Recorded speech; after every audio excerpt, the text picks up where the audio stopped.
short, je vais vous annoncer, vous permettre de réaliser 5 accompagnements ou plats, hein. Donc on n'est pas obligé de manger ça avec de la viande, du poisson ou autre chose. Donc à base de légumes surgelés, rapide, économique, bien que pas trop économique, parce que les fèves qui étaient à 3 euros et quelques le kilo sont passées à pratiquement 5 euros. Mais bon, en même temps, les fèves, ça a toujours été très cher. Donc il faut 1 kg de fèves surgelées, du thym. Alors la recette que je vais vous proposer aujourd'hui, c'est des fèves au serpolet en fait. Le serpolet est une sorte de thym. C'est une recette que j'ai apprise à cuisiner quand j'avais 6 ans. Et c'était une des recettes que mon papa adorait d'ailleurs, qui est parti rejoindre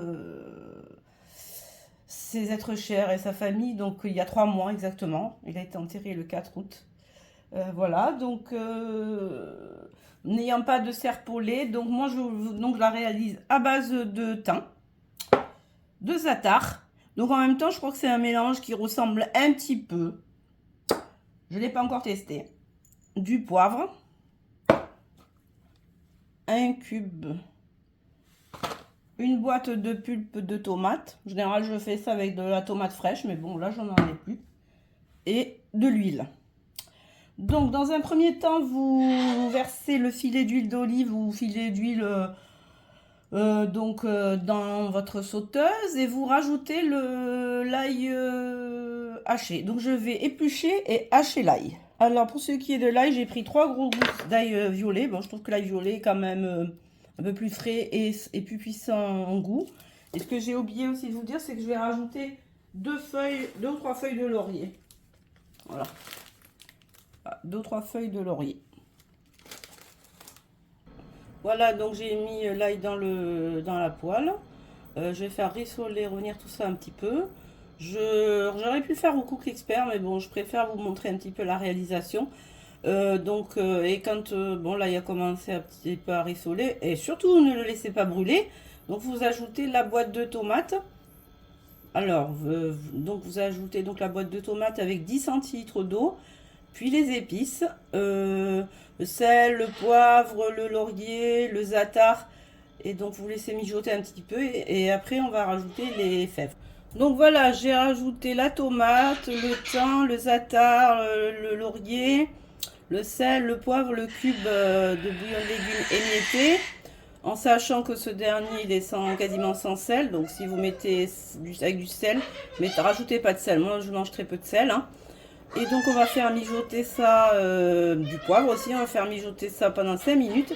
Et on rajoute les fèves par la suite et on laisse cuire à petit feu. Voilà, donc j'ai rajouté les fèves. Je vais bien mélanger, si besoin ajouter un petit peu d'eau, mais en sachant que les fèves sont surgelées, donc elles vont relâcher de l'eau. Et donc vous allez laisser cuire à petit feu jusqu'à ce qu'elles deviennent fondantes. Si besoin, rajouter un peu de liquide, modifier l'assaisonnement et je vous montre ça à la fin. Comme j'ai pu vous le dire, c'est une recette très rapide, facile. Voilà. Peu cher, hormis le prix des fèves, mais bon, voilà. On peut peut-être utiliser des fèves qu'on fait tremper. Mais bon, moi je ne mange pas de fèves sèches que je fais tremper. Soit des fèves fraîches, soit des fèves surgelées, parce que les fèves sèches n'ont pas du tout le même goût. Et donc les fèves sont cuites, elles sont toutes fondantes. Donc vous pouvez les accompagner avec de l'agneau. Avec l'agneau, c'est juste trop bon. Voilà. Après, vous pouvez les accompagner avec autre chose, hein. Ou sinon, vous pouvez aussi rajouter du riz, du quinoa, des pâtes pour avoir un peu de féculent. Voilà. Donc c'est comme vous voulez. En tout cas, moi, j'adore. Et surtout, n'oubliez pas éventuellement de recontrôler, de goûter, de modifier l'assaisonnement. En sachant qu'elles sont meilleures lorsqu'elles ont mijoté, qu'elles sont donc... vous les avez donc cuites la veille pour le lendemain. Alors là, c'est encore meilleur. Les fèves se sont imprégnées des épices, des herbes. Et c'est une tuerie. Voilà, ça c'était un des plats préférés de mon papa.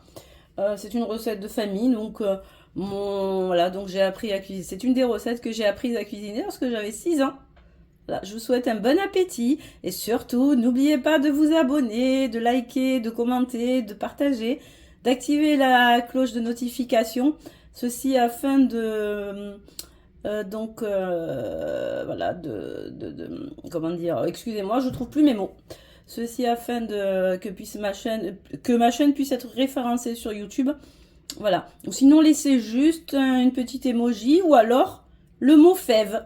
Cela me suffira amplement en commentaire. Allez, je vous souhaite un bon appétit, bonne journée, au revoir, à bientôt.